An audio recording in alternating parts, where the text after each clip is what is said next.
มาแล้วครับมากินต้มยำปลานิลต้มยำปลานิลอร่อยต้มยำปลานิลรสจัดจ้าน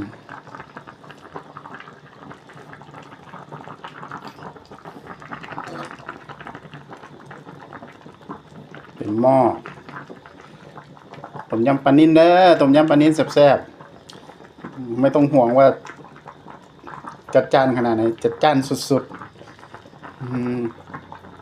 แซ่บขนาดว้าโอ้แซ่บขึ้นคอโอเคครับมาเด้อมากินต้มยำปลานิลน้ำกันครับวิดีโอคลิปสั้นๆกดแชร์กดไลค์ให้นะครับกดติดตามมาด้วยฝากกดติดตามกดแชร์กดไลค์นะครับขอบคุณมากครับครั้งหน้าจะถ่ายยาวๆดีๆหิวเข่ากินเข่ากันเด้อบ๊ายบาย